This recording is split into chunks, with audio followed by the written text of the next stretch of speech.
We tell you why Ole Miss is going to beat Kentucky, and we give you the answer key before Saturday's test.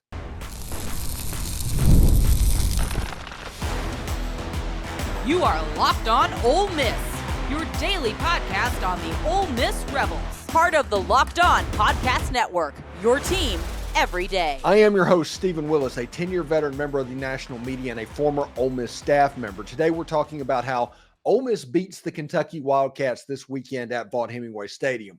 Pete Golding and Lane Kiffin get to lean on a defensive line that is the envy of the SEC right now. South Carolina kind of exposed Kentucky's offensive line, and if Ole Miss's defense can replicate that pressure, it's really hard to see how Kentucky sustains drives and even controls the clock. If they can't, I do not see a way that Kentucky walks out of Oxford with a win. So don't forget to find a second listen on the network. Chris Gordy on Locked On SEC and Corey Burton on Locked On Vandy. They offer more perspectives on the SEC and even Ole Miss football, honestly. So be sure to check them out as well. This is the Locked On Ole Miss podcast, your daily podcast on the Ole Miss Rebels, part of the Locked On Podcast Network, your team every day. We're free and available on all the podcast apps and on YouTube. Thanks for making Locked On Ole Miss your first listen every day. And a special hello to the insiders and everydayers who make the show what it is. Today's episode is brought to you by FanDuel. Place your first $5 bet and you'll get started with $200 in bonus bets guaranteed. Visit FanDuel.com to get started. Really interesting stuff. This is a fun game to talk about because it is, in a lot of ways, it's Kentucky's defense and Ole Miss offense. It's the irresistible force versus the immovable object type deal. But then on the other side, you have a lot of questions as well because Kentucky's offense is very resistible at this point. And Ole Miss's defense is really, really good, having numbers in the upper tier of college football at the moment. So that is where this game is likely going to be won. And these are the three keys for this game. I think that Ole Miss's defense will dominate Kentucky's offensive line the way that South Carolina did. South Carolina made it to where Kentucky essentially could not throw the football because of the pressure that they were getting on Brock Vandagriff. Vandagriff ended up 3 for 10 on that day. South Carolina won the game 31-3 despite only getting 215 yards and 13 first downs for the game. So they made plays occasionally and some explosives happened, but there's also a large portion of the game where they did not do much. Kentucky's defense did their job. That loss was on the offense, not the defense. Also, the Ole Miss defense should absolutely suffocate the second worst offense in the SEC at the moment. And we'll talk about how Ole Miss's offense is explosive, our defense is explosive, and they're designed to be that way, and they're very good in the red zone. And then we can't have a show about Ole Miss football and not talk about the offense. That offensive versatility, they do so many things so well. Eventually, they're going to unlock that Kentucky defense, and that'll be the undoing. Kentucky's offense needs to score at least 24 points to win this game because as good as Kentucky's defense is, they're going to be hard-pressed to stop Ole Miss's defense or Ole Miss's offense as well. So we'll start on the defensive line. Against South Carolina, I think it was September 14th. It was like 2 weeks ago. South Carolina won the game 31-3. And the offense was terrible. We had Andrew Stefaniak on the show yesterday. He talked about that. It was like Vandagriff would get the snack and felt like he had negative time to throw the football. That is how quickly the rush got back to him. And Ole Miss has the ability to replicate that, in my opinion, because I do think there's only maybe one of South Carolina's defensive linemen would start at Ole Miss. Now, South Carolina's defensive line is good. I just think Princely Umanmielen, Walter Nolen, and Jared Ivey, they're all NFL dudes, and J.J. Pegues. So those guys going after that Kentucky offensive line, I think Princely Umanmielen and Suntarine Perkins and Jared Ivey and those guys, they're going to be able to eat because the middle of the defense that we talked about so much during the offseason, and anybody that has watched my show for any period of time knows the way that I repeat certain topics because of how important they are. And this was an important topic of this offseason, and that is finding a second double team on the interior of that defensive line. We knew that Walter Nolen was going to command a double team. He's a game wrecker. If you do not double team him, he will completely destroy your game plan. Can J.J. Pegues demand that other double team? And with Princely Umanmielen on the outside coming on against Georgia Southern, he had a wonderful pressure that led to an interception by Brandon Turnage and a sack in that game as well. In the game previous to that, Suntarine Perkins got a sack as well as an interception. The defense is becoming a little bit more explosive, and we're going to talk about that in just a little bit.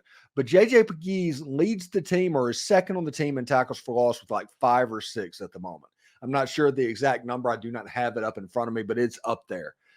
Sack-wise, he's getting to the quarterback. He is somebody that is providing enough a threat of the defensive line that even if a team decides to single block him, that is a test case.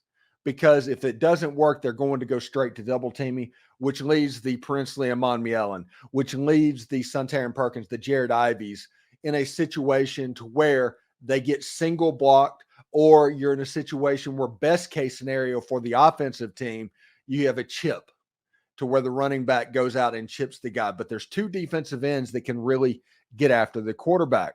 And we mentioned Princely Umanmielen a little bit earlier. Against Georgia Southern, had an unbelievable game. If he gets single coverage, he will eat you alive. And there's a couple of times you saw in the game when he got going, the bend and the speed off the edge while he is rounding the hoop, as I call it, to get to the quarterback was so quick. The offensive lineman didn't even have a chance.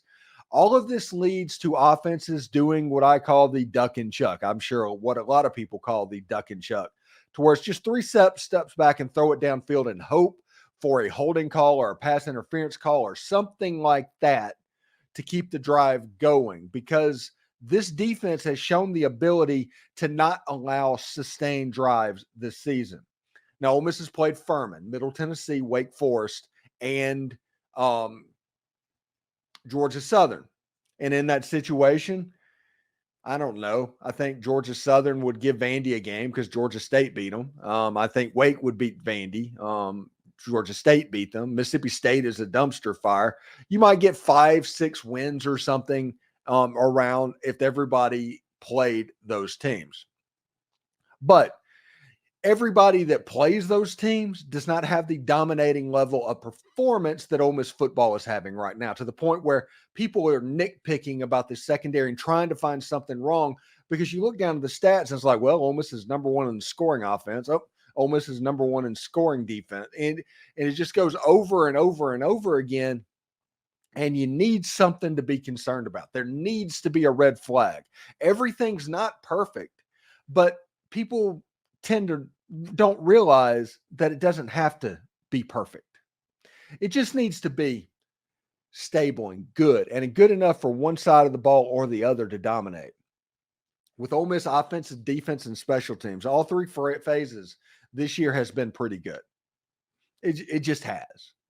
And because of that, that means that the defense can have a game where they're a little handsy getting penalties because the offense is doing what they need to do to pick them up. Now, there's probably 1, maybe 2 teams on the schedule this year that Ole Miss cannot get away with that with. But they can on all the rest, and this is another game where they can. It's going to be imperative for Ole Miss football to lock up Dane Key and Barry Brown this game. They have a terrible offense at Kentucky. They're offensively challenged at the moment, only better than the Oklahoma Sooners, who is averaging less than 300 yards per game. But that doesn't mean they don't have weapons on the outside. Mark Stoops is from Iowa. He went to school at Iowa. The way he plays offense should not surprise anybody.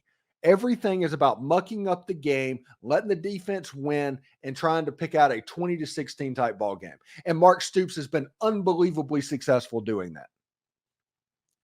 But he has a problem this year that he didn't have, say, 2 years ago when he had Will Levis and all them coming into Oxford. And that is their offensive line right now is not in a good place. And because of that, that takes a 9-10 win team that 2002 team was and drops them down to like a 6 or 7 win team, Liberty Bowl area. That is what Kentucky is looking at the moment. Their defense is very good. Ole Miss fans have seen teams that have had defenses this good, but an offense that just hung them out to dry. We've seen that 2 or 3 times. So I do feel a little bit sorry about what they're looking at, because there's a good chance that after Saturday that the Kentucky Wildcats will be 0-3. And that is because that Ole Miss defensive line is going to absolutely dominate. Really good. All this talk has been about the defense, but don't forget Ole Miss boasts the number one offense in all of college football right now. Find out how that firepower can make the difference versus Kentucky only on Locked On Ole Miss. You know, with Robinhood Gold, you do not need a silver spoon to eat up the financial favors of the 1%. Robinhood Gold allows others to get the rates and perks usually reserved for the high society. Now, the resourceful individual with Robinhood Gold can earn the very liberal rate of 4.5% APY on unvested cash, receive unlimited 1% deposit bonuses, and be rewarded with a handsome 3% retirement boost on an IRA account. Robinhood Gold provides the privileges of the high net worth for the any net worth. These generous benefits are now available for only $5 per month. The new gold standard is here with Robinhood Gold. Sign up for Robinhood.com/gold. Terms apply. For product specific disclosures, visit Robinhood.com/gold. Investing involves risk. Rates may change. Gold membership is offered by Robinhood Gold, LLC. A new partner of the Locked On Ole Miss podcast is College Corner, your one-stop shop for all things Ole Miss. And remember, this game is a stripe out. So whether you're in the section to where you need to wear red or the section that you need to wear powder, check it out. And if you grab the wrong shirt, you can go to College Corner. They open at 8:30 in the morning off of Sisk Avenue. And Scott just got in a bunch of the new Realtree Galaxy tumblers, and more stuff like that is on the way. So whether you're gearing up for football, basketball, or baseball, College Corner has you covered. They're located off of Sisk Avenue, right across from the new Chick-fil-A.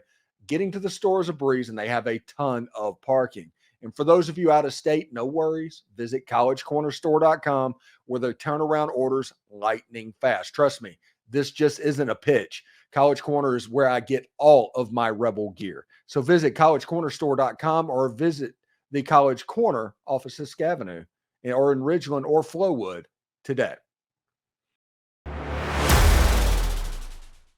So we're going to talk in just a second about this Ole Miss offense and where it can be. But I do think this is Ole Miss defense that still deserves a few more words on today's show.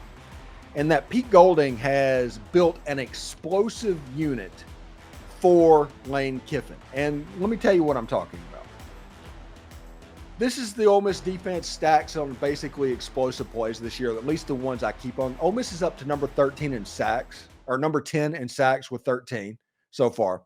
They are number 3 in the country with 43 TFLs. They're one of the most explosive defense in the entire country. And when those numbers like sacks and TFLs go up, you can see them getting a little bit better, a little bit more comfortable, because this defense, while they're going to give up third downs occasionally, they're going to do a good job of getting the offense into third and long. And they do that through explosive plays, tackles for loss. A lot of these tackles for losses are not on the sacks. That's important. Most of the time you see a situation to where a team is high up in the rankings on TFLs, but they're also higher on the rankings on sacks. These TFLs are running plays that are tackled behind the line of scrimmage. They're not passing plays. They're not sack dependent. And these sacks are starting to build up now as this defense gets a little bit more comfortable. And this isn't the only area to where Ole Miss's defense is really good. And these are the two areas that's going to help Ole Miss football be very good this year. The other is their red zone defense. They're giving up a touchdown 13% of the time. That's 1 out of 8 right now, 13% of the time. They give up even a score, just scoring in the red zone. They do it at 50%. So 1 out of every 2 times that another team gets in the red zone, they do not have anything to show for it. That is called winning football, especially when you have an offense like Ole Miss has. I just wanted to talk about that because whenever you look at Jaxson Dart and this Ole Miss offense, He is leading the country in passing yards by over 100 yards over Cam Ward right now. 95 for 119 for 1554, 12 touchdowns, and an interception. He's leading in passing efficiency. I think he's leading in passing efficiency over the last 20 years. And Jaxson Dart is just having a September to remember. And will that continue against the Kentucky Wildcats, who are very good at frustrating quarterbacks? Remember all the talk that everybody had about Carson Beck coming into the season? Kentucky handled him pretty well. And a lot of that has to do with the variability of the offense. Jaxson Dart's putting up all these numbers, so everybody's going to assume that Ole Miss is a very pass-happy offense, and if you take away Jaxson Dart, you can beat the Ole Miss Rebels. Now, taking away Jaxson Dart would definitely hurt the Ole Miss Rebels, but how can you take away the Jaxson Dart experience whenever potentially the best wide receiver in the entire country is on the other side of the field? He's averaging almost 10 catches a game, almost 630 yards. He has 4 touchdowns at the moment. He is on pace for about 110 catches, about 1,900 yards, and 12 touchdowns in the regular season. He has a 2,000-yard season, if you count the postseason, a very real possibility 4 games into the season. He is the Biletnikoff winner. He is probably the best wide receiver in all of college football. And what helps him is what's on the other side. Juice Wells is on the other side, and Juice Wells gets all the single coverage. He is killing people on deep routes right now. 14 catches is all. Not many, but he has 274 yards, nearly 20 yards per catch, and he has 4 touchdowns so far this season. Those numbers keep players off of Trey Harris. When you add in Caden Prieskorn and Caden Lee and Jordan Watkins, those guys preventing double teams on Trey Harris helps this offense as a whole, helps Jaxson Dart, and adds variability in ways that Ole Miss can attack you through the passing game. But it isn't just the passing game. The second leading rusher in the Southeastern Conference this year right now is Henry Parrish Jr.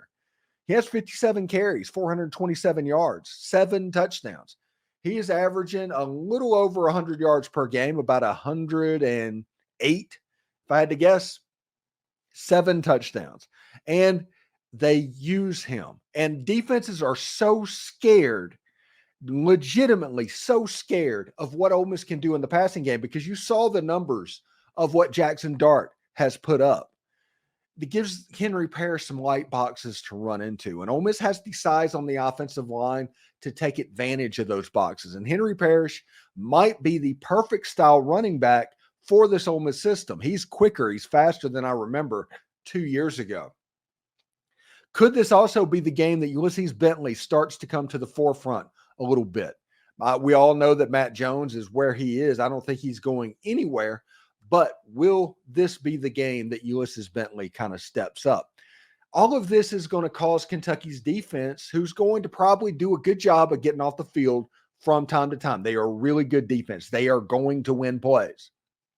But in the end, the variability of this Ole Miss offense is going to cause Kentucky's defense to kind of chase shadows. Because what do you stop? Because if you take something away, and in modern defense, that's basically the thing. That's the Bill Belichick thing, is take away what you do best. So everybody started copying that, trying to take away what you do best. So what is Kentucky going to try and take away as what Ole Miss doing best? And that is probably Trey Harris. This could be a game that Juice Wells could really go off, and Henry Parrish running against light boxes, it's going to be a key in this game. And I think that Kentucky's not going to be able to stop all of that, which means Ole Miss's offense is going to stay on the field. They're going to score points, and Kentucky is going to need a minimum of 24 points in this football game to probably win it. I do not think that that is possible with the defense that Ole Miss has on the other side of the field. When you look at the injury report that came out, Jared Ivey was listed as probable for the game. That means Ole Miss is going to be at full strength on the defensive line. They are about as healthy as they've been on the offensive line this whole season. And if you look at the players that are out and doubtful and things like that, I mean, you had Lewis Moore. That hurts. He's playing a lot of football at the moment. He's playing actually pretty well in the secondary. But there's not a lot of players on that out and doubtful line that you need to really necessarily be concerned over. So we'll see how it goes. I think that Ole Miss has a really good shot to win this game by a couple scores, and we'll tell you exactly where we think this is going to go in the next segment. So next on Locked On Ole Miss, we do put the finishing touches on this weekend showdown between the Rebels and the Wildcats. Plus, I give my final prediction on how Ole Miss will fare against Kentucky. Do not miss it. Hey, Ole Miss, hey, NFL fans, you can start this season with a big return on FanDuel, America's #1 sportsbook. It is the place to place a bet on which side you're leaning, with Ole Miss being minus 17.5 over the Kentucky Wildcats for Saturday's game. Or the over-under right now is sitting at 53.5, and Ole Miss would have done pretty well against that number. Most of their games would have still gone over that. Now, Kentucky's defense is better than any that we've seen, but could you see a 38-14? That would be a little bit under. So 38-17, that would be an overplay. So if you can see 38-17 as a way that this game can hit, I would take the over. So when you have a hunch like that in the middle of the game, you can check them out on the latest stats and view the latest play-by-play and so much more on the same page where you place the bets.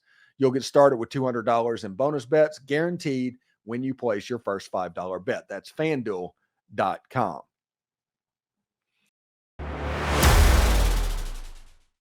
All right, so let's put the finishing touches on this ball game. It's a game that I think that Ole Miss is in position to do pretty well and going in there. If you look at it, Ole Miss is a 17.5 point favorite right now per FanDuel against Kentucky.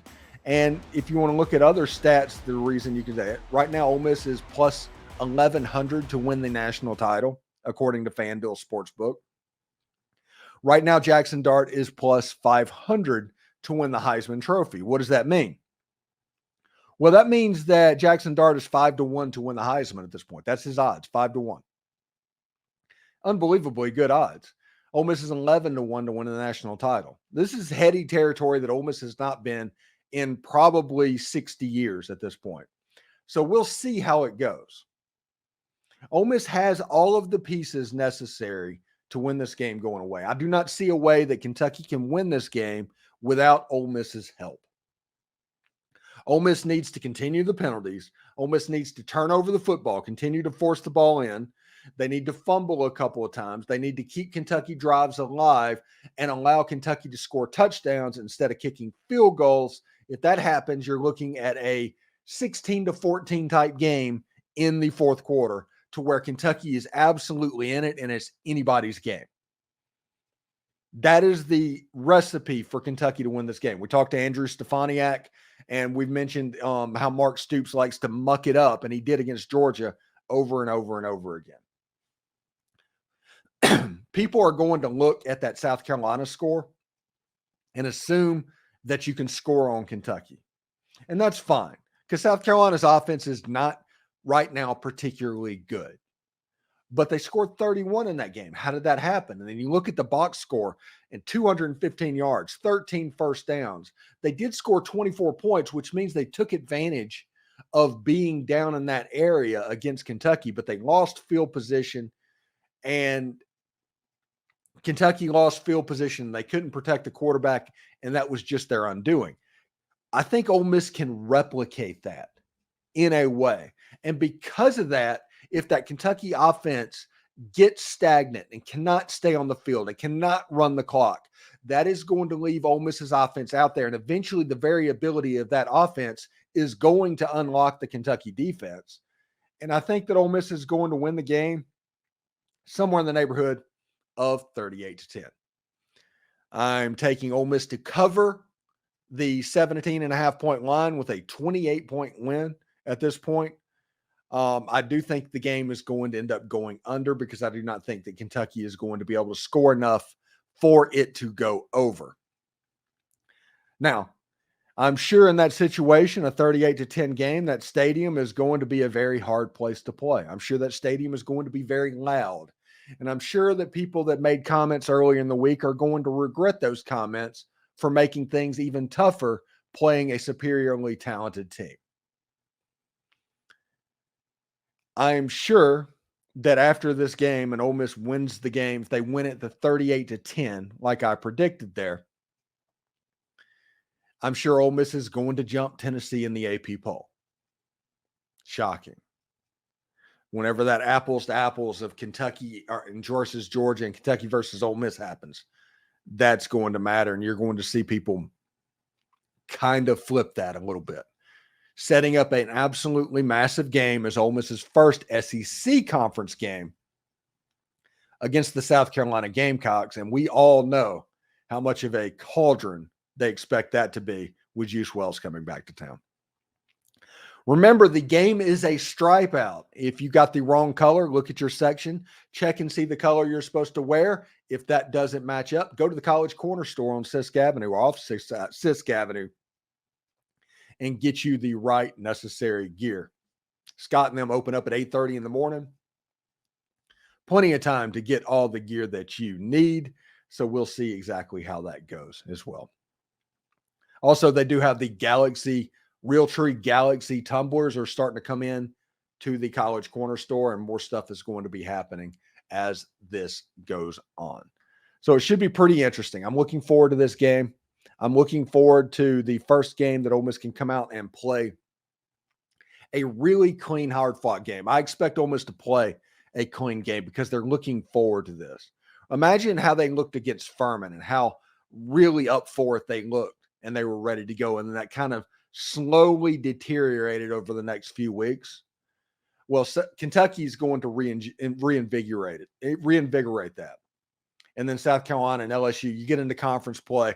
There's just something about playing conference games that should be really fun.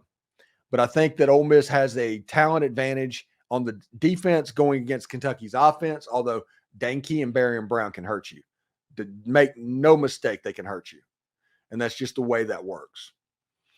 But they're getting the transfer from Ohio State back this week, although the injury report listed him as doubtful. We'll see exactly how that goes with the broken hand. So there are some weapons on Kentucky's offense, but I don't think they can match up with Ole Miss's weapons on the defensive side of the ball. And whenever you add that with how impressive the offensive side of the ball can be, I think it's going to be Katie bar the door for the Ole Miss Rebels. So just so everybody knows, I'm recording this show really early, and then later in the afternoon, I have it set up to record with Michael Katz and Tom Vanderford. I'm waiting on Tropical Storm Helene to come by. So if I lose power and I'm unable to do that, you'll know that by no Friday night, no Saturday morning, early pre-game show. I apologize for that, but it's the weather. It's not anything like that.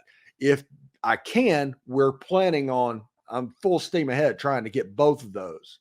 We're going to put those up for everybody as well. Pre-game show will be at like 8:00 on Saturday morning with John Macon Gillespie, and the post-game show will be about an hour after the ball game as well. So tune in for that. Should be really fun. So thanks to everyone for a really great week. And thank you for making the Locked On Ole Miss podcast your go-to source for Ole Miss sports. You know, we pride ourselves in offering the most comprehensive perspectives, which is why we are the #1 Ole Miss podcast. Your support means the world to us. Subscribe to thank you for making us your first listen. Now go check out Locked On College Football podcast. From NIL deals to never-ending conference realignment rumors, Spencer McLaughlin gets you ready for an exciting season on the gridiron. You can find out the link at Locked On College Football down in the description. You don't even have to search for it. It's part of the Locked On Podcast Network, your team every day. And exciting news, everyone. Now you can become a Locked On Ole Miss Insider, the best and easiest way to stay updated on all things Ole Miss sports. Our texting program sends you notifications on everything relevant without the hassle of message boards filled with trolls. Enjoy a 14-day free trial and experience the future of college sports coverage. We're adding new perks as we grow, so do not miss out. The link is down in the description. For those of you watching on YouTube, we're going to send you to Locked On College Sports right now. Hotty toddy, everyone. Stripe out this weekend. College Corner Store. Hit them up.